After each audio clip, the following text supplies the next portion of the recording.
So I have a question for you, Yanni.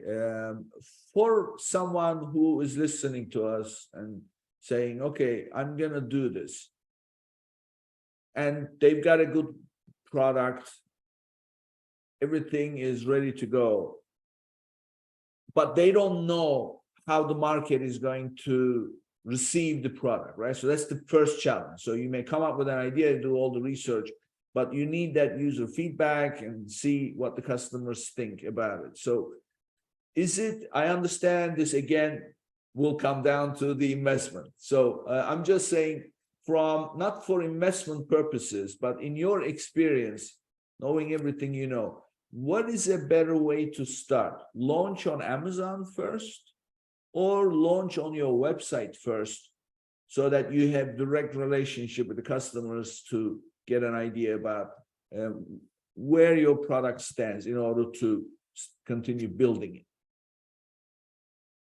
If this is a product that fits Amazon and D2C, so let's exclude like very high-end fashion, which typically doesn't do great on Amazon as an example category. Let's say that it fits both molds.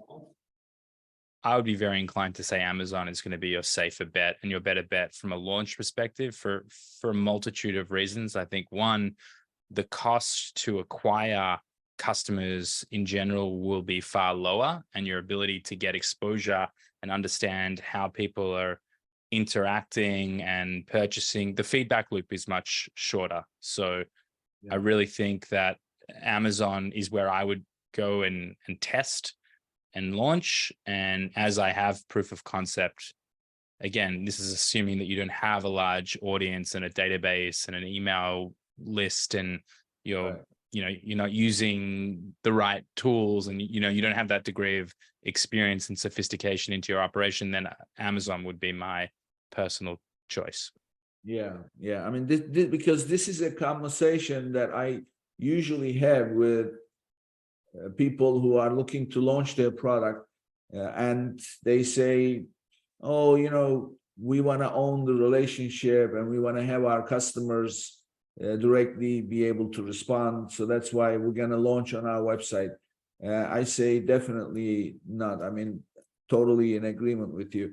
There's one other thing that I would add to this is Amazon actually provides services for you to collect customer feedback, where the costs are negligible. Like there's for those who don't know, I'm sure at this point, anybody who is on brand registry and have access to the Seller Central options on their menu, know that there is something called a Vine program that you pay $200 for, and then Amazon will go out and invite people to purchase your product for free, but they are supposed to be leaving feedback.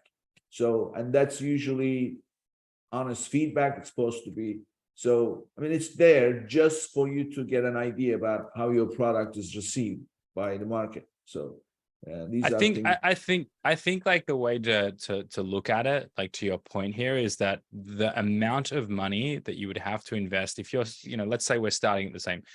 We don't have a whole brand equity behind us with all of the historic data and information around our exact ideal client profile, ICP, and all of that stuff.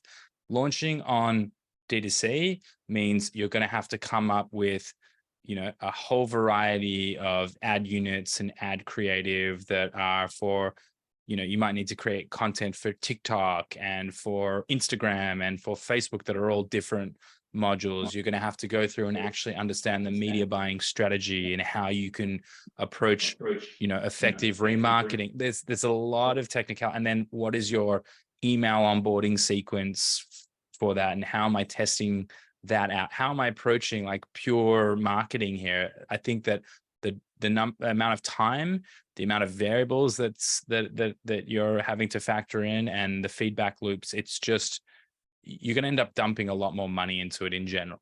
Right. Yeah. I mean, totally. There's so many. And, in my article, I say, look, let's assume you do all these things in the shortest possible amount of time with deep pockets, which nobody really has anyway, but let's assume you do. Then you're going to get hundreds and hundreds and hundreds of orders as a young operation.